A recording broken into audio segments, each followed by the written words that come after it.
Good morning. This is Rebecca Smith-Aldridge, the coordinator for library sustainability at the Mid-Hudson Library System. Thank you for joining us today to find out more about the State Aid for Public Library Construction Grant Program, which is administered through the Mid-Hudson Library System for the member libraries of the Mid-Hudson Library System. What we're going to do today is take a kind of top view of the program, making sure you understand where the money comes from, what's eligible for funding, the best way to go about positioning yourself for success through this grant program. And then we'll have some time at the end for questions and answers. If you have any technical issues, Kirsten Kruger in the chat box there can give you some assistance, or you can email her directly at kkruger@midhudson.org. So just to give you a little background here at Mid-Hudson, I particularly in my position have been overseeing this grant program for over a decade. So I've helped a lot of libraries be successful in this program, and I think it's your chance now. I'm glad you're here so you can find out how your library can be successful here as well. There's definitely money to be had, and why shouldn't your library be getting some of that? So you may have, noticed in the bulletin every now and again, usually around June or July, there's an article announcing libraries in the system who have received a grant through this program. This was the most recent list that was announced back in June. And so you can imagine, right? We're sitting here in April having this conversation about how to be successful in the next grant cycle. And these announcements don't get made until June of next year. So this is a long process, but I think over time we've been able to break it down so it's as easy as possible for you, given the constraints of it being a state aid grant program, which does come with a fair amount of paperwork. But again, I think we're able to give you technical assistance that will help you get through this program with a minimal amount of pain, but that doesn't mean there's not work involved. So today is you're starting your journey to be successful in this grant program. So just let's start at the beginning here. This is a state aid program coming through New York State. It's actually put into the state budget each year and then bonded through the Dormitory Authority. And that's an acronym to get familiar with. It's often referred to as DASNY. So they do have a bit of authority in this program. And we're going to talk about the review process for the grant because the lawyers at DASNY get involved to review your grant, which, doesn't, it sounds maybe a little onerous, but it's just one of 3 reviews your grant is going to go through. So I will say it's, put into the New York State budget. And right now, as you may be aware, the state budget is late. It was supposed to be done by law on April 1st, and it is not. In fact, they passed an extender bill yesterday that indicates it might not be done until the end of May, which means we won't know how much money is in this grant program until that time. What I can tell you is the governor did put in some money, although it was less than last year. He put in $14 million. And we're hearing from the negotiating table that upwards of an additional 10 might be on the table. So that could mean the grant program will have anywhere between $14 and $24 million in the bucket this year. And then that amount of money gets proportioned per library system in New York State, and there's 23 public library systems. What I can tell you is that last year there was $19 million on the table, and the portion that the Mid-Hudson Library System received was over $700,000, $713,000 to be exact. So that's how much money then Mid-Hudson has to award to the member libraries who apply in our system. So when you took a look at that list of the libraries that received money, that's where that money comes from. It's our apportionment of what was $14 million last year. This is how that money got distributed amongst our libraries. So again, we won't know that until they pass the budget, but that, what I think is guaranteed at this point, which I usually can't say, is that there will be money in the budget for construction grants, which is great. That's great news. So there's no reason why we shouldn't start preparing for that now. So the grant program, again, it's at the state level. It's administered by the New York State Division of Library Development, DLD. You're familiar with that acronym. And then they task the library systems, the public library systems, to actually figure out how to award the money. So we are tasked with actually taking in the applications, providing technical guidance, and actually then our Board of Trustees, the Mid-Hudson Board of Trustees, has to make award recommendation amounts to the Division of Library Development. They then take those award recommendation amounts under consideration when they do their review, and those numbers usually hold. If we've done a good job here at the system and we've made sure your project is actually eligible and fits the guidelines we're going to talk about today, and our board takes a look at it and reviews it against their priorities, usually the amount they recommend, they take that recommendation and go with it. And really, in my experience, it's only been adjusted up unless a library has had a significant need to change the scope of their project in the allowed time. So we'll talk a little bit about that as well. So I will point out right away here, because I bet all of you probably have something in mind that you're hoping to apply for. Just kind of the basement floor here of the size of grant. By regulation, we're not allowed to give out a grant less than $2,500. So your project has to cost at least $5,000 totally, because this is a matching grant, and we're going to talk about that today as well. So that's just your basement floor. I wanted to note that for you. In terms of what the top grant amount would be, you'll have to look at the retrospective data of what libraries have received. You can see here last year's list. The top grant looks like it went to Kingston for $179,000, almost $180,000. And that's one of the biggest grants that's ever been given out in our system. So I will give you guys a heads up that in our system right now, there's not too many huge projects on the horizon, which means there's, I think, significant money for libraries that want to apply this year. So hopefully you're getting your ducks in a row to do that. So moving on here, I just want to, this grant, they talk about it in a fiscal year that doesn't necessarily make sense to us, given the timeline that you work on the grant application on. So what you'll see on the Division of Library Development's website is that the current grant cycle will run from July 1st, 2017, that's this year, to June 30th, 2020. So just to give you a little bit of parameters on that one, it doesn't mean that your grant is due on July 1st. We're going to talk about the actual due dates and the timeline and everything that goes along with that. So even though you see these dates, they definitely have some interpretation behind them that we're going to clarify for you here today. So when we take a look at the timeline for the grant, I thought this would give you some perspective before we dive into the particulars of what's eligible and all that good stuff. Really, the process starts pretty much now. This week, all member library directors are going to receive a construction needs memo or an action memo through the MHLS alerts listserv. That's going to come from me.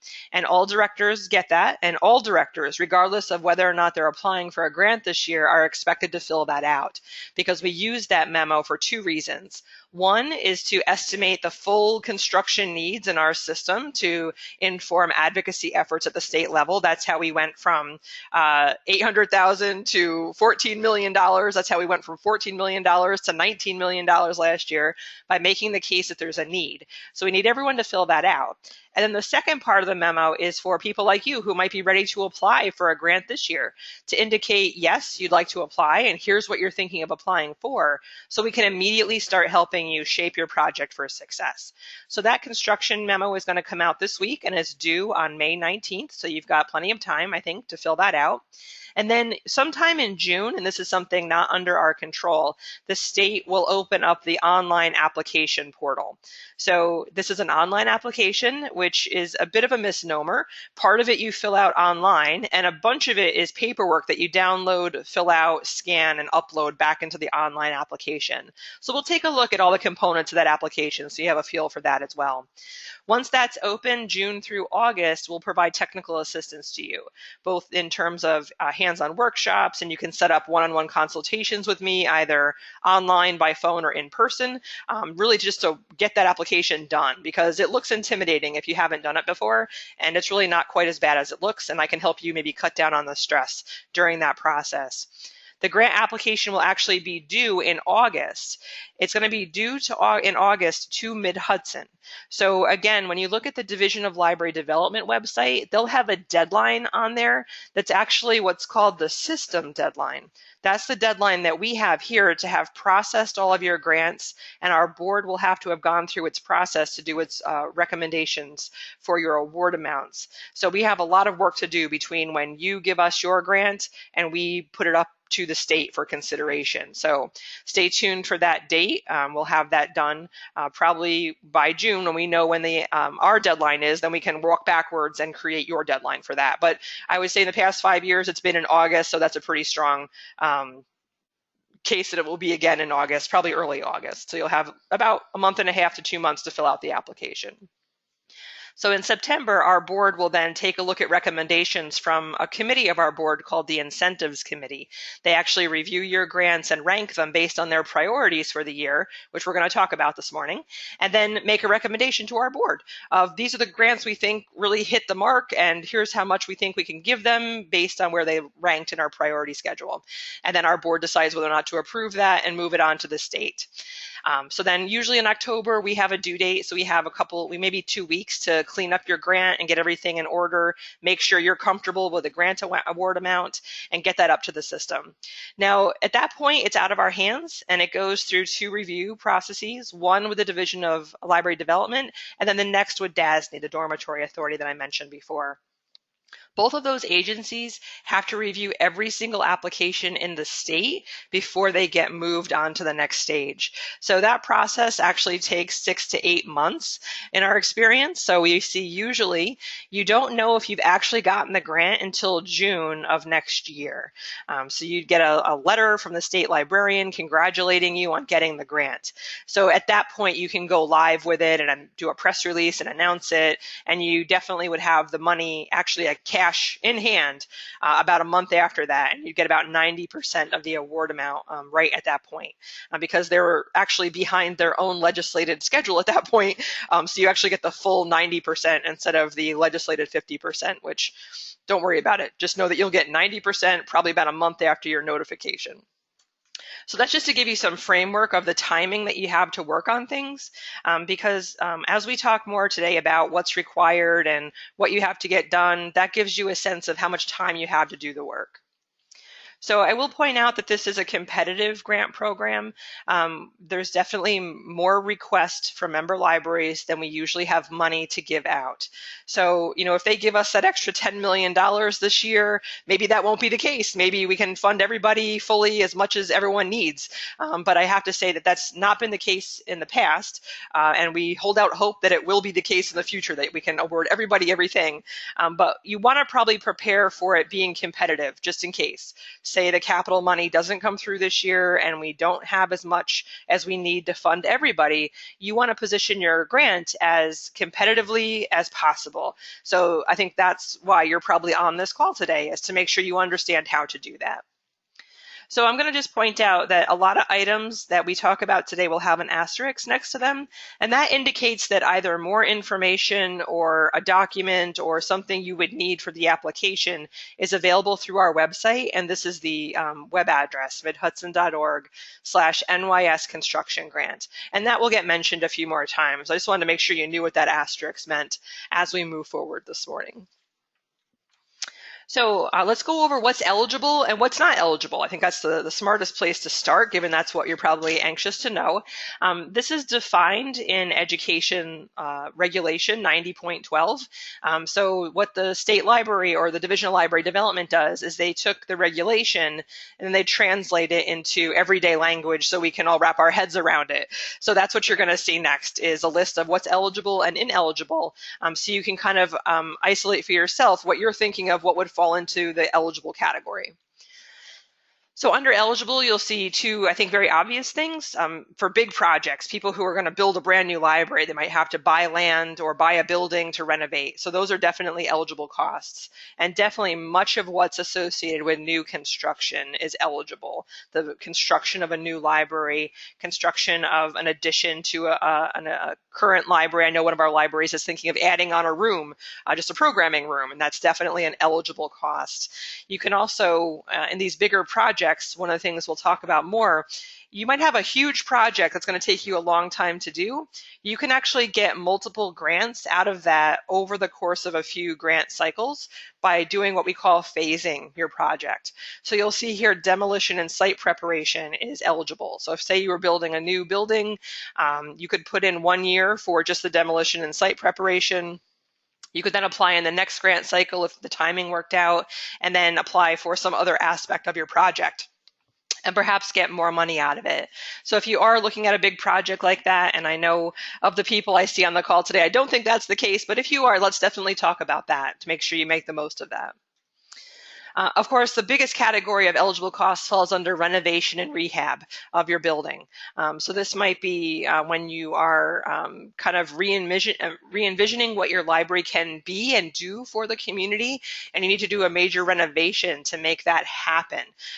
It might be making your building fully accessible to people with disabilities, which should be a high priority for your library if that's not currently the case. It might mean that you need a new roof or a new HVAC system. Those things definitely can help your building be more energy efficient. So that's definitely an eligible cost in that vein of being an energy conservation project. I will point out the last item on this list, which is new furniture, equipment, and shelving. Those are eligible costs, but only in the context of a construction project. So if you're looking around your building and thinking to yourself, I could definitely use some new furniture. I need some new tables and chairs and comfy seating in the teen room. That's only eligible if you're also doing construction in that area. So if you're renovating a space and knocking out a wall and making a new space for teens, then you could buy computers and soft seating to put in that teen room. But if you just wanted to buy the furniture, that would not actually be eligible under the program. So take that as you will. That's probably why it's called the construction program. So other eligible costs that are relatively new. So if you were applying for this grant a few years ago, these would not have been on the list, but now they are. You can see emergency generators. They're definitely willing to invest in creating more resilient building. Oh, sounds like we've got someone logged on. It's a preschool number. We're going to mute them. Okay. So emergency generators, outdoor signage. Outdoor signage, you can see an example of that. The Marlboro Library, they bought an electronic sign for outdoors because they did a traffic study and found seriously tens of thousands of people drive by their library every day, and really they weren't making the most of that kind of main street frontage that they had. So outdoor signage of electronic variety or others is eligible cost. A very new thing is construction management fees. One thing you're going to notice in the ineligible cost is architect's fees. Currently, they don't allow architect's fees as part of the reimbursable component of the grant, but they are working to change that. But as of this current grant cycle, it is not eligible. If that changes, we'll certainly let you know. But construction management fees are eligible for whatever reason. The other big new change was that you can bring fiber to your building to ensure broadband accessibility, which is a very costly item for a lot of libraries. So that is also eligible as a standalone construction project in the new envisioning of the grant program. So in terms of things that are not eligible under the grant, the first two are really what most libraries struggle with, what they define as routine maintenance. So if you think about routine maintenance, these are things that you know you have to maintain on a pretty regular basis. So it might be painting or new carpeting.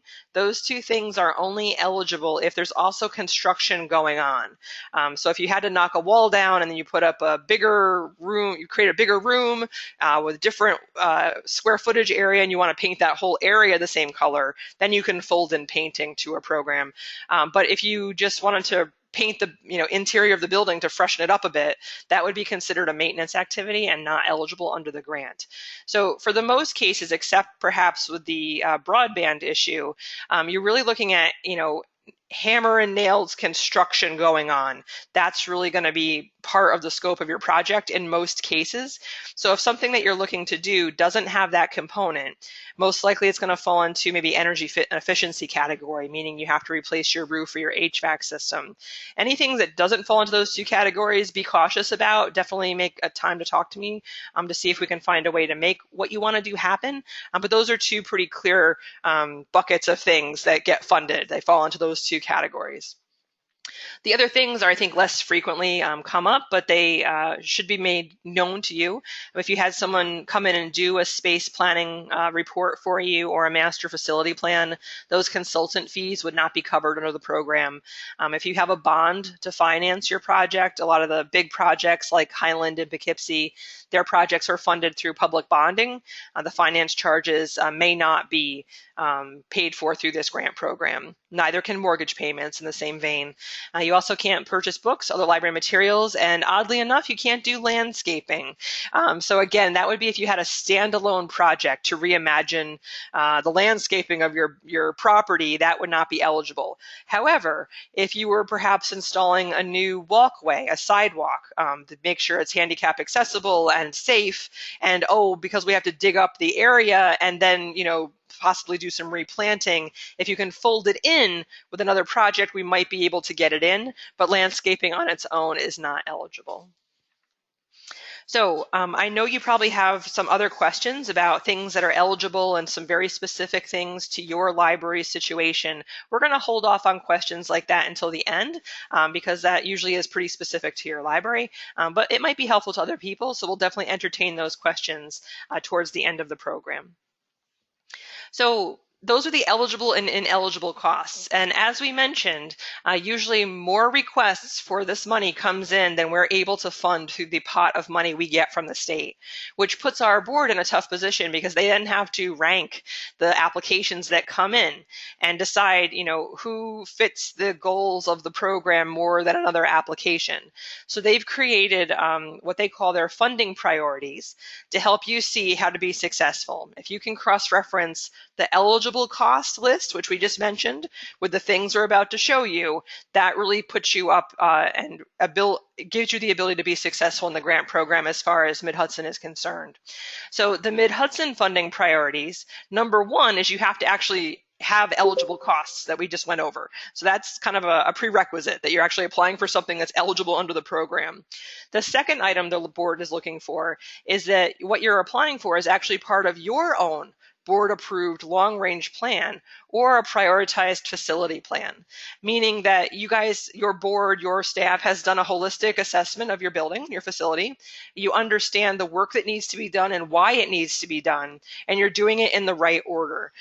This came about, and the reason we're requiring this now is we've had a number of libraries ask for things they then subsequently wanted to undo 2 or 3 years later when they came up with another idea. So the board really wants to see that the money that gets invested in your building is for a very clear purpose that has an identified result that's going to increase benefit to your staff and your public.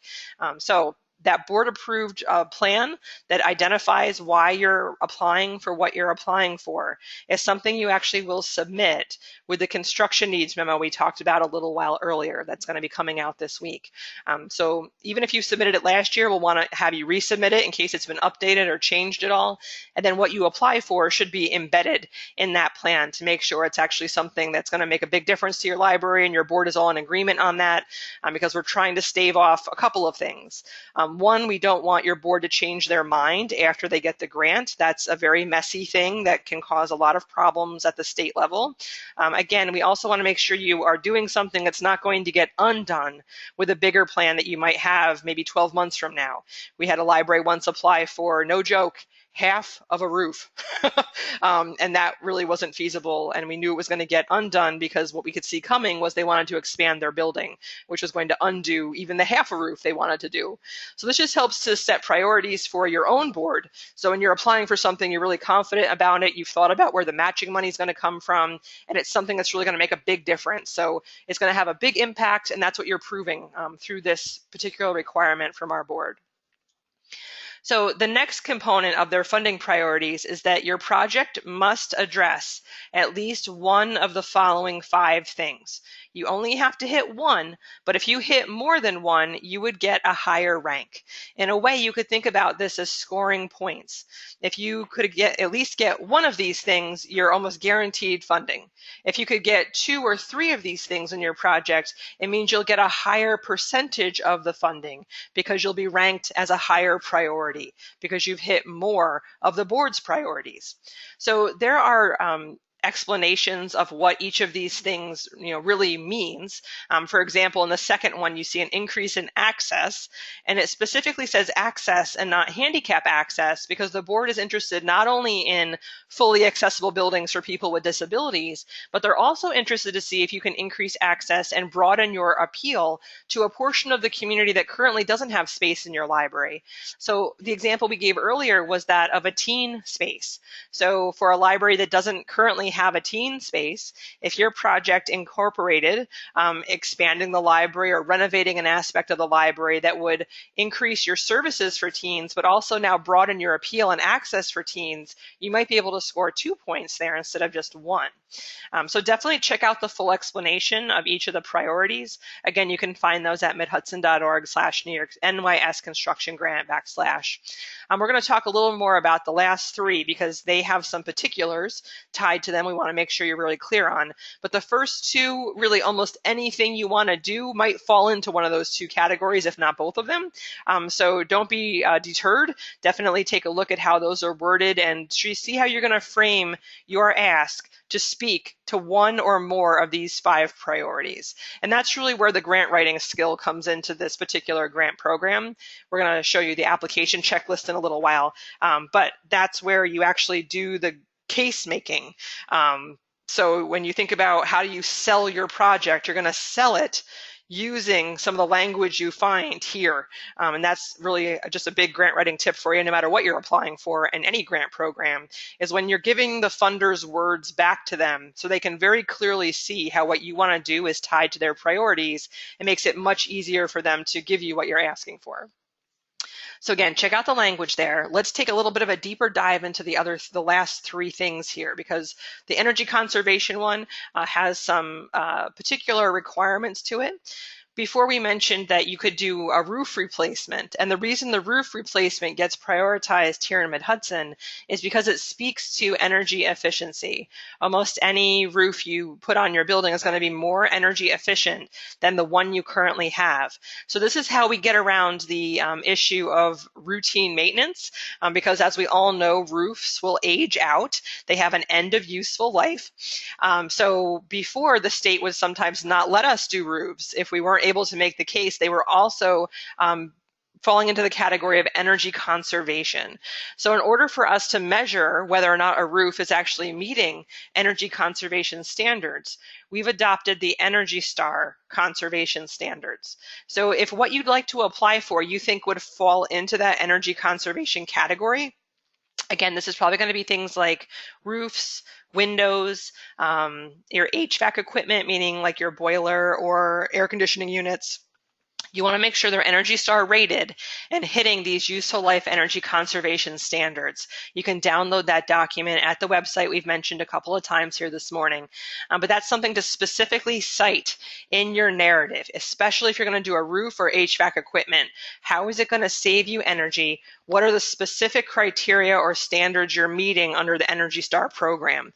That's something you can ask your vendor to provide for you. So when you're getting a quote, you can ask them to meet this standard in their quote to ensure you're able to honestly say that in your narrative. So if you have any questions about that, I'm happy to help you with that.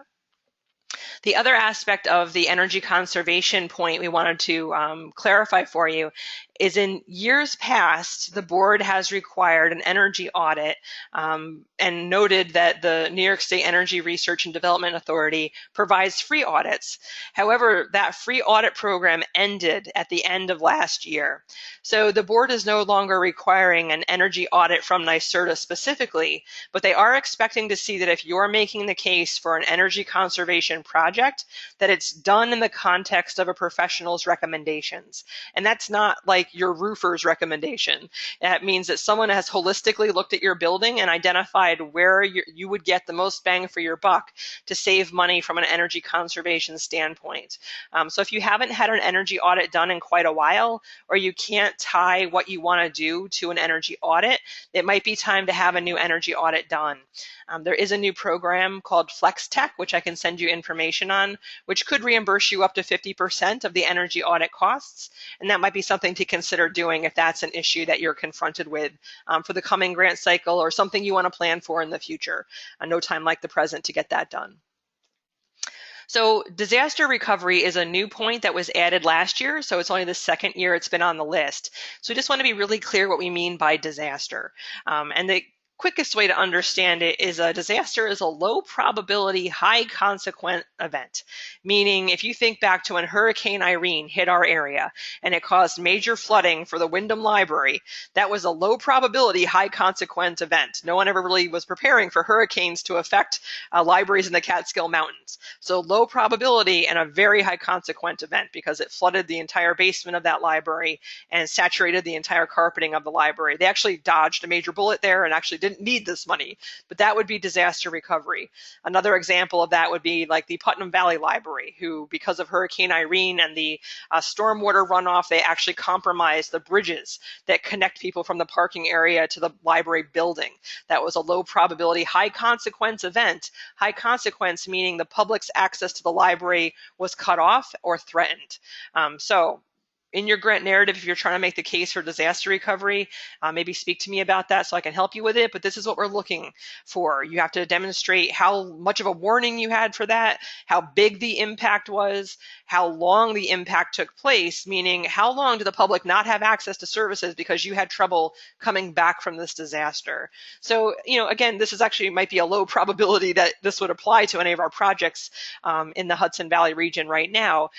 A disaster is not when your furnace goes.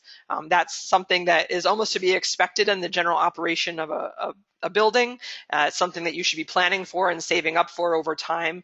And it shouldn't be a big surprise when it goes, for the most part, if you've been maintaining it well. So the disaster, again, needs to be low probability, high consequence, and mean a substantial loss of access to library services. The other new point that's able to be earned now through the program is a demonstration of leadership and sustainable design. This is something the Mid-Hudson Library System Board wants to encourage. They want to see library buildings and operations becoming more sustainable with an eye towards not just energy efficiency, but also indoor air quality, respect for the environment around the building, making sure it's really holistically being a sustainable building. So they're not prescribing anything here, but here's 5 examples of what that might look like if you were doing an addition or building a brand new library. If you were pursuing one of these certifications, that would demonstrate leadership in sustainable design. So again, you can check out what these programs are like on May 9th. We're going to have a webinar to introduce these different types of certification programs so you can learn more about them and where you might have an opportunity to demonstrate that leadership here in this area.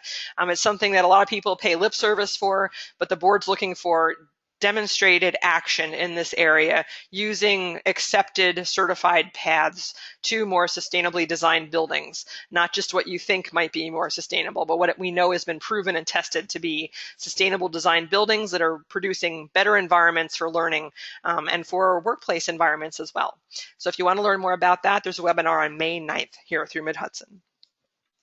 So as I mentioned before, you got to be strategic here. To be successful, you got to cross-reference those priorities we just talked about with the eligible costs. If you ignore the Mid-Hudson funding priorities and you're just working off the DLD list of what's eligible and not making your case for, the roof example, if you weren't making the case about a roof in the context of energy conservation, you might run the risk of not getting funded. If the board has to make tough decisions in a year where there's not enough money to go around, that's going to come down to how well you make your case in the context of those funding priorities. So we mentioned before, this is a matching funds program. So straight off the bat, it's up to 50% of your total project approved costs. So when I say total project approved costs, that means that, let's take, for example, if someone's building a whole brand new library, the total project cost for that might be $2 million. Total project cost, $2 million. And that's going to include everything from your architectural fees to the plumbing, to the paint, to the furniture. That's everything, right? But as we talked about, your total project approved costs would need to be those things that are actually eligible under the grant. So your total project cost might be $2 million, but what's actually eligible in the context of this grant program might only be $1.5 million, because say $500,000 of that went towards fees or activities that aren't eligible under the grant program. So in that scenario, if you had a $1.5 million project that was the total project approved costs, technically you could get up to half of that funded through our program. Now, again, given this hypothetical we've given you of $1.5 million project, half of that would be $750,000. And as we noted, the most the whole system has ever received to give out to all member libraries is $713,000. So what you have to keep in mind is that up to 50% of your total project approved cost could be funded, but you have to keep two things in mind. One, the total pot of money and how many libraries are going after it could mean the board recommends an award amount for you that's less than 50% of what you're getting, of what you're asking for.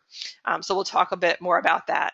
But off the bat, like we mentioned, say you had a small project, $10,000, you could get a maximum award of $5,000 under that program, and you would have to demonstrate where the other $5,000 was coming from, either your capital fund or maybe a special legislative grant from your senator or another grant source that you might have access to.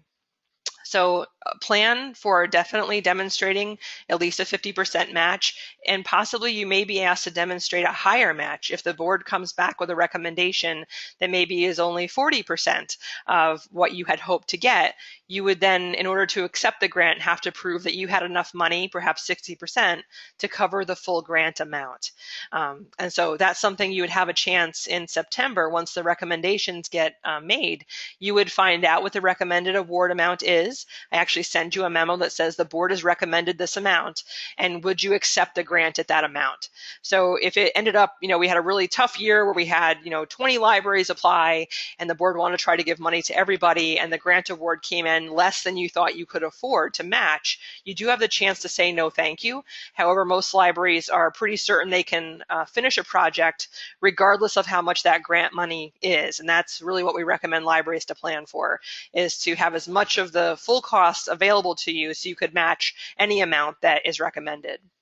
Now, if you hit what's called the definition for an economically disadvantaged community, you are actually eligible to receive up to 75% of your total project approved cost. So this is basically a weighted way for the libraries in New York to receive a higher percentage of grant funds if they live in an area that's defined as disadvantaged. So that's a change in the past few years that, if you haven't been in the program for a while, might be new to you. So if your population that you serve, your chartered service population, hits one of these three definitions, your eligibility for that match amount changes from a 50-50 to a 75-25 match situation, where the grant could provide up to or less than 75% of your total request, and you would have to match the remainder, which might just be 25% of the project cost. So definitely something to note before you do your application. Do you fall into one of these definitions for a disadvantaged community? Either 15% or more of the population living in poverty, or looking at the school lunch program in number 2 there, 40% or more, or in option number 3, there's a combination there of 10% or more of the population in poverty plus 30% or more in the National School Lunch Program. If you need help figuring that out, let me know. If you haven't pulled that data before, I'd be surprised. But if it's the first time you have to pull it, we can point you to where you can find that information.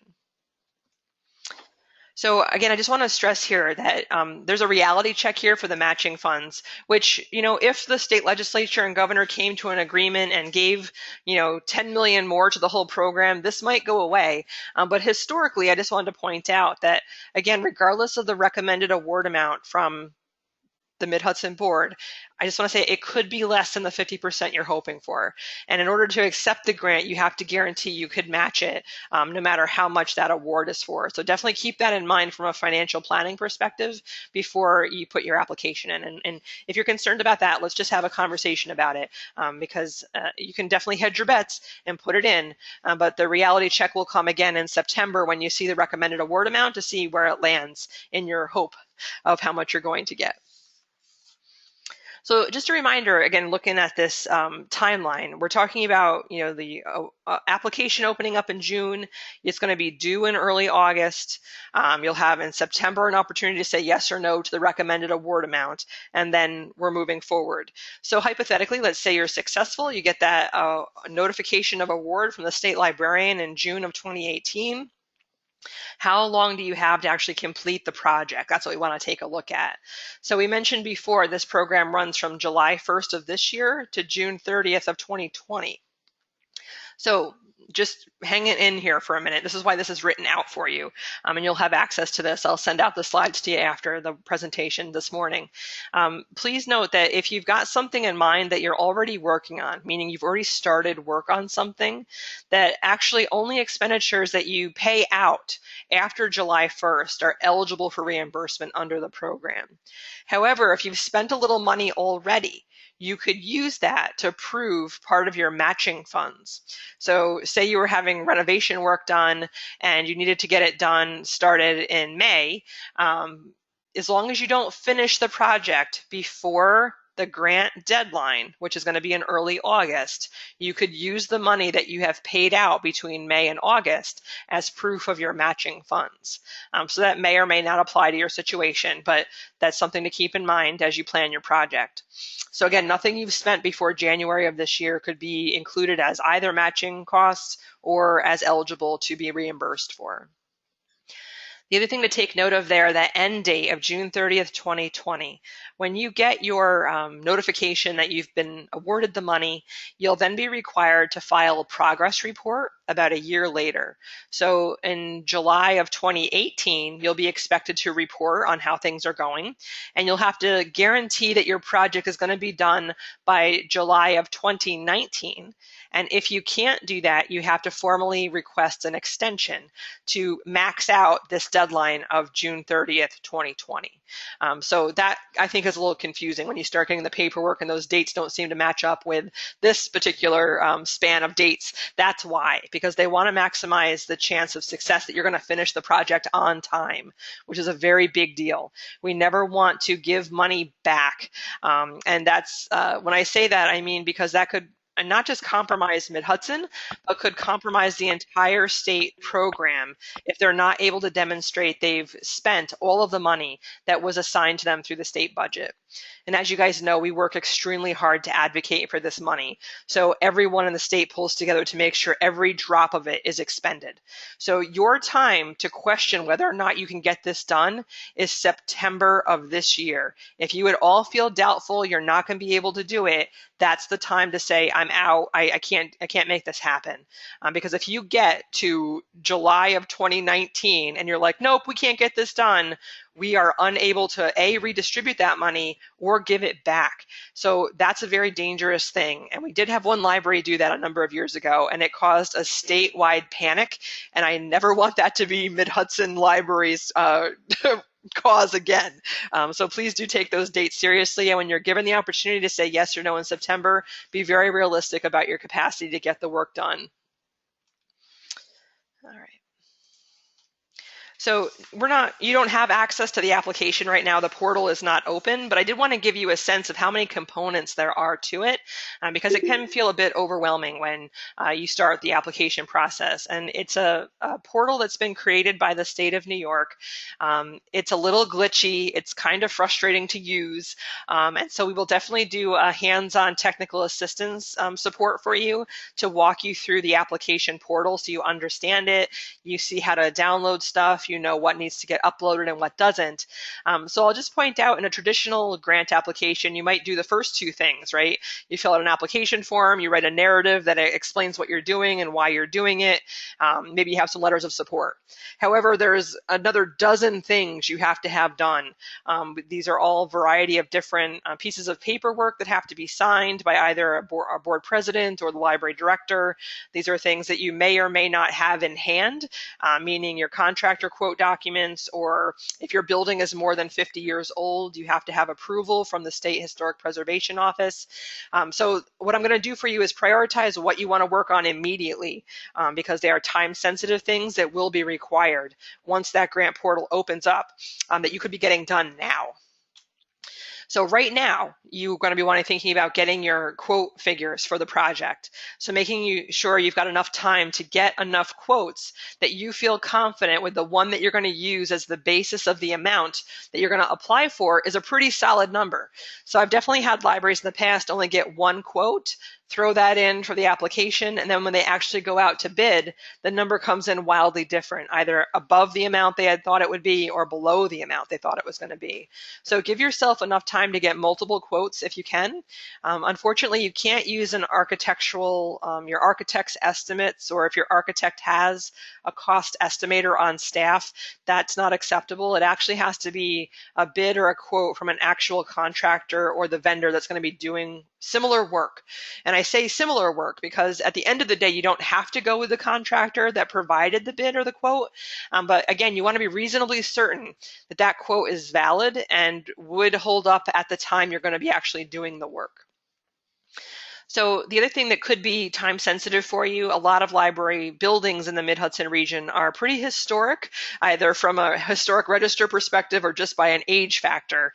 So if your building is more than 50 years old, and yes, that means even if it's 51 years old, you actually have to get approval for your project from the State Historic Preservation Office, which is referred to as SHPO. That's the SHPO acronym that you see there.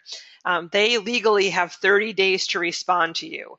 So if you know your building is more than 50 years old, please take into consideration that when you file that paperwork, it can take up to 30 days to get back. If you are a typical grant writer, and this applies to everyone on the call, myself included, you will procrastinate into the last minute on many of the components of this application. I will say to you, and I will say it to you over and over again, all components of the grant application must be complete by the deadline in August. There is no extensions. There are no, oh, here's one more thing, I just didn't get my board to sign this. Everything has to be complete and submitted in early August. So if this is something you know today you need to get done and they have 30 days to respond, please plan accordingly. If you think the thing you'd like to apply for is going to be related to energy conservation, check out when the last time is your library had an energy audit done. Consider if you have to have that redone, or maybe you never had one done, and pursue how you might get that done. The other three other easy things you can do, when it says here, register for a New York State Directory Service account. That's probably something you've never heard of before, because it's really only tied to applying for a state grant. If you've never done that before, you probably don't have that. So that's what you need to have in hand in June when the application portal opens. That will give you your login and password. It can take a couple of days sometimes to get it. It's not an instantaneous assignment of your username and password. So again, take that into consideration. If you got that done in May, you'd be all ready to go the minute they announce the portal is open. So again, just saving yourself a couple of days stress. The other thing they require is a New York State vendor ID, which they assume all libraries have. And the truth is, in my experience, most libraries don't have that. So if you need that, go ahead and apply for it. Again, it's got an asterisk next to it because the information you need to get that done can be found at midhudson.org/NYS construction grant /. And something that seems so minor, but so many libraries glitch on, be sure to take before photos. You will have to take before and after photos to prove the work got done. And it's really easy to forget to take the before photos. So even if it's, seriously, even if it's like replacing your boiler, take a picture of the old boiler. Any kind of before photographs you can take are wonderful. You can upload those to the grant program either as JPEG files, or you could embed them into a Word document and describe the pictures using little captions under those descriptions. Either are fine, but it's hard to do either if you haven't actually taken the photos. So again, something you could be working on right now. So I've mentioned this site several times. I'm mentioning it again just so make sure you remember it. You can find all sorts of helpful information on how to do those things, the expanded language for the board priorities, that definition of an economically disadvantaged community. We'll put the recording of this webinar right here on this page. It will be embedded there. I'll also email that to you along with the slides in case that's useful to you.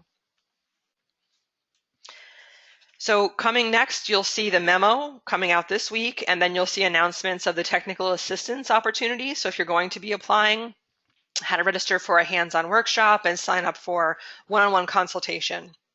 But if I don't know that you're going to apply, you might miss out on the chance for the one-on-one consultations. So from the action memo that's coming out this week, that's where I create my master list of people who are applying this year. So if you don't let me know you're applying, you can miss out on a lot of help and a lot of technical assistance. So please do fill that out in a timely manner.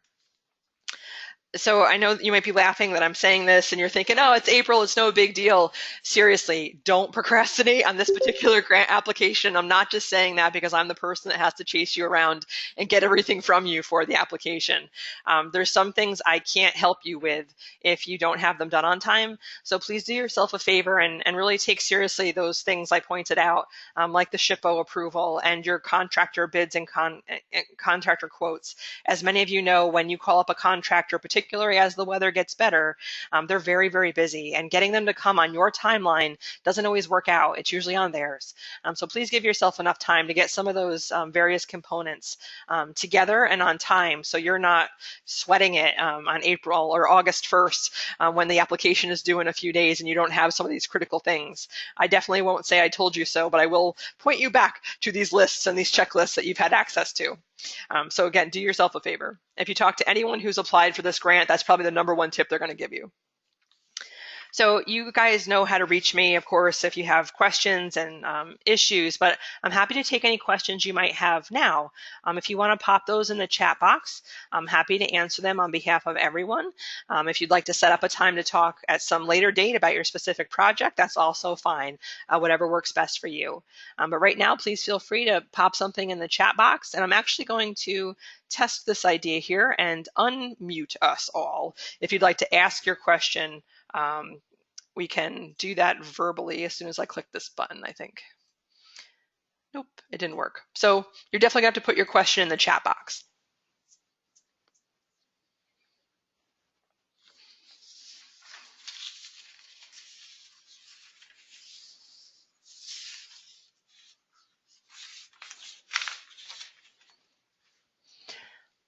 I'll give this a few minutes in case anyone's typing. But I will point out that you might want to take a look at past grants that have been awarded. And again, on that website that we've mentioned a few times, there's a list of all the past grants that have been given out through this program. You can definitely, I would say, take a look back over the past 4 years if you want to get a feel for who's been funded and for how much. That's a very frequent question I get is, well, how much can I get out of the program?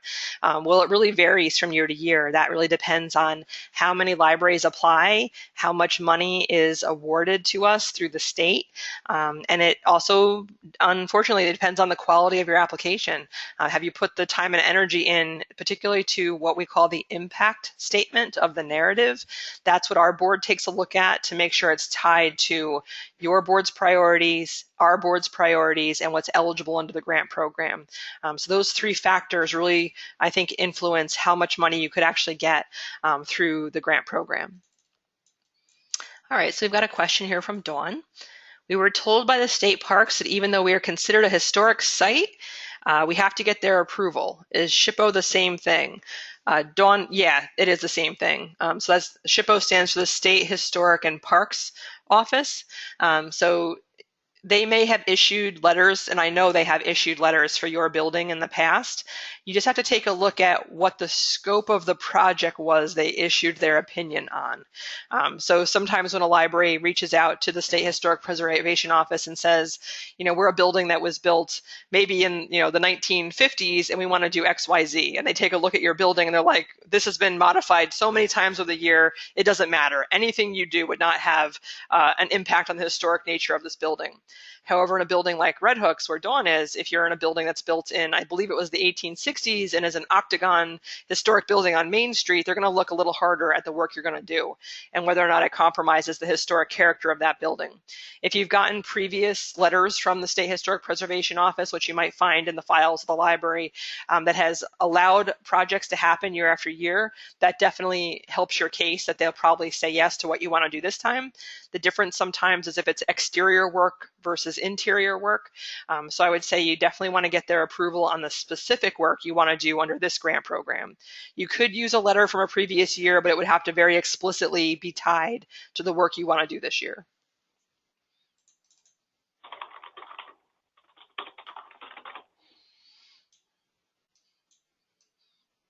All right, I don't see any other questions coming through.